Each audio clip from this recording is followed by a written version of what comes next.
Welcome to Technical Knowledge with Engineers. I am Tanvi Thul, and in this session we will be going to discuss method of resolution of forces. So, let's get started. आज हम method of resolution and composition of forces पढ़ने वाले हैं। सबसे पहले हम force के definition के बारे में पढ़ेंगे।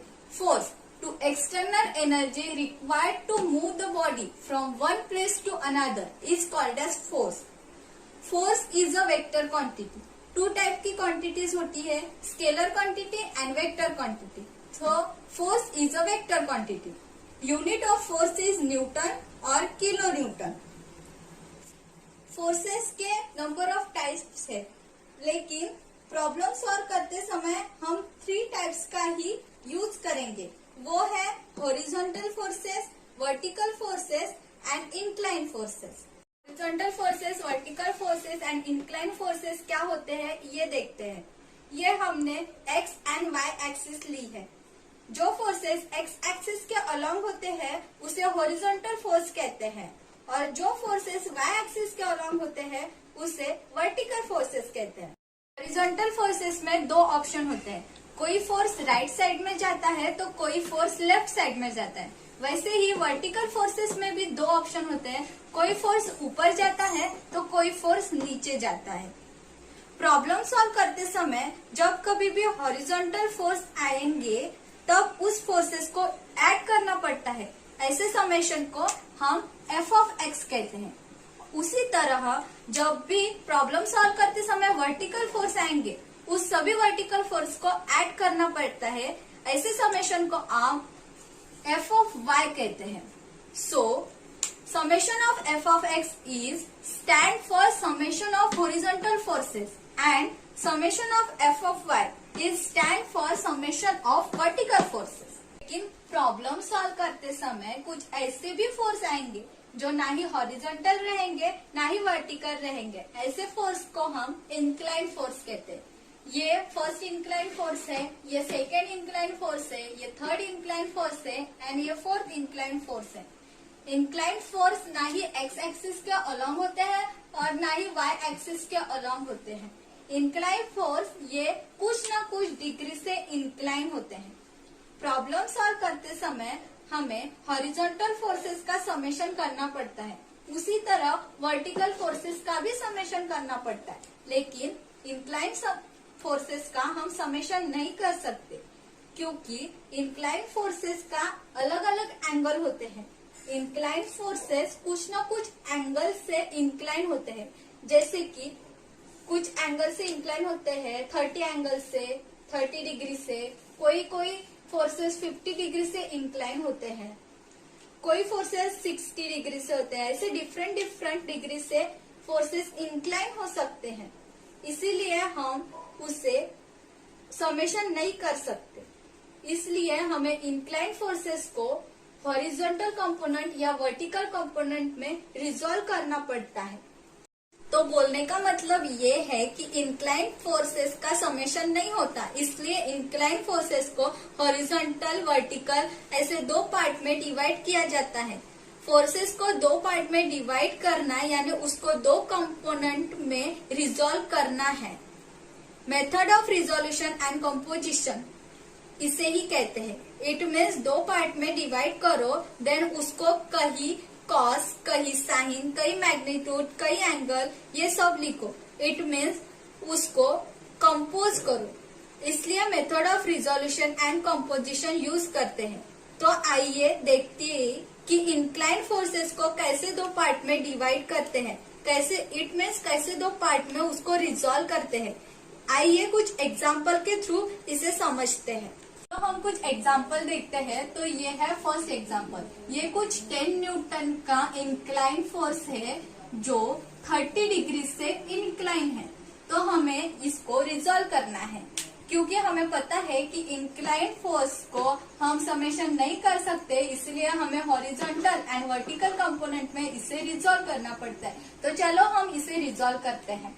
तो ये 30 डिग्री से, ये 10 न्यूटन का फोर्स 30 डिग्री से इंक्लाइन है, तो हमें इसे horizontal component and vertical component में रिजॉल्व करना पड़ेगा। सो हमेशा ध्यान में रखिए, जिस साइड में एंगल दिया रहता है उस साइड को हम कॉस लेते हैं और अनदर साइड को हम साइन लेते हैं। तो यहाँ पे 30 डिग्री का ये साइड है हॉरिजॉन्टल कंपोनेंट, हॉरिजॉन्टल साइड में दिया है 30 डिग्री, तो हमें इसे कॉस लेना पड़ेगा और अनदर वन इस साइन हो जाएगा। यहाँ पे 30 डिग्री है तो कॉस 30 डिग्री हो जाएगा ये, और साइन 30 डिग्री हो जाएगा। न्यूटन 10 न्यूटन का है ये, इसको सामने लिख देंगे।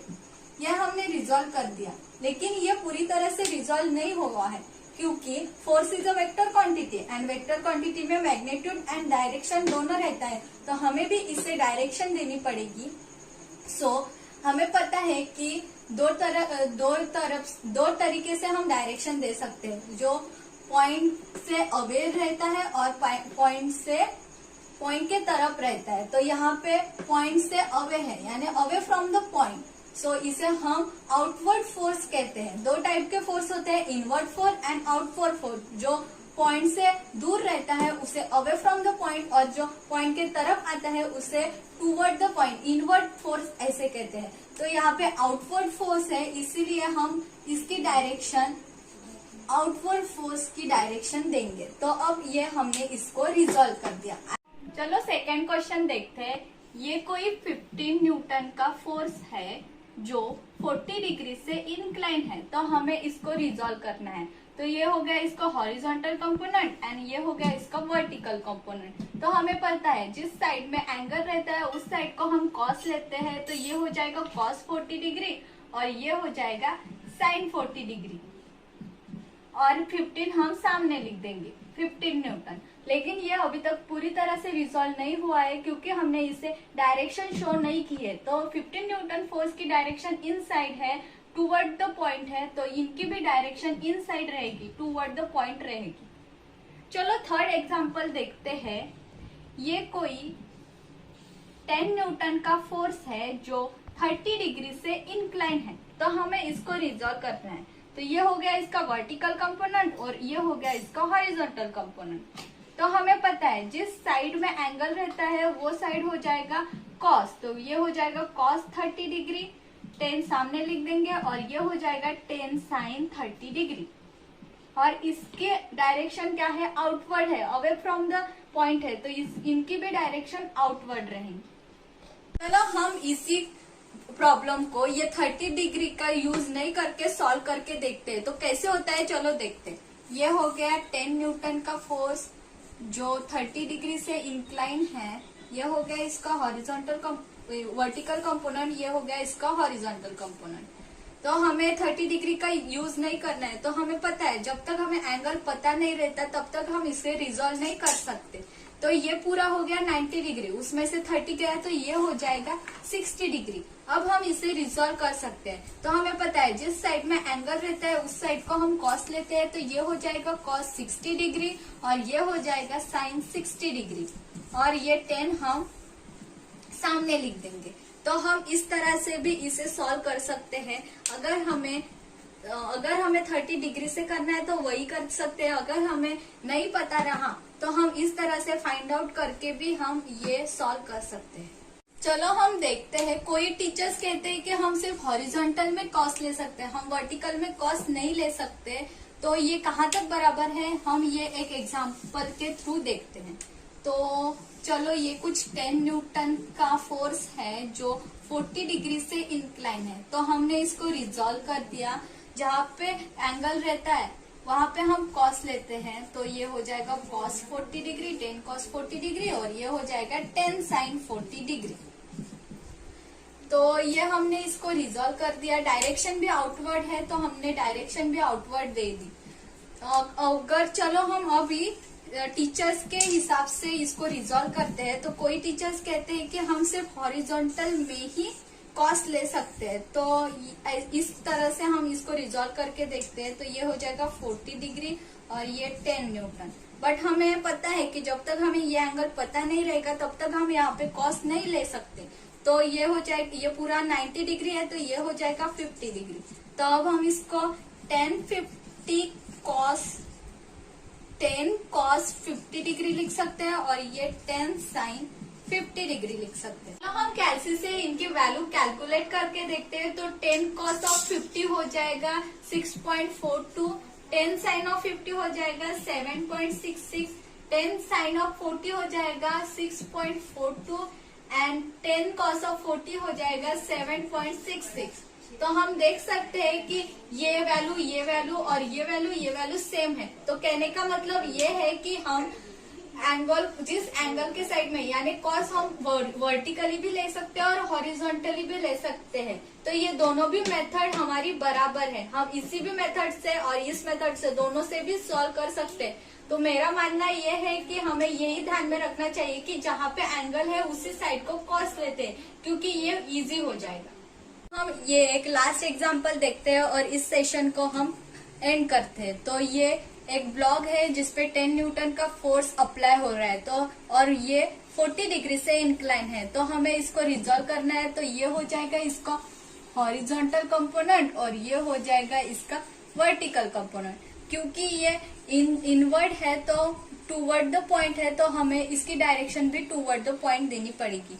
यहाँ पे 40 डिग्री है तो ये साइड हो जाएगी 10 cos ऑफ 40 डिग्री और ये साइड हो जाएगी 10 sin ऑफ 40 डिग्री। तो इस तरीके से हमने इसको रिजॉल्व कर दिया। चलो यही एग्जाम्पल लेते हैं, लेकिन हम इसके किसी और तरीके से रिजॉल्व करके देखते हैं। हमने यहाँ पे ये पॉइंट पे रिजॉल्व किया था, हम यहाँ पे ये पॉइंट पे रिजॉल्व करेंगे।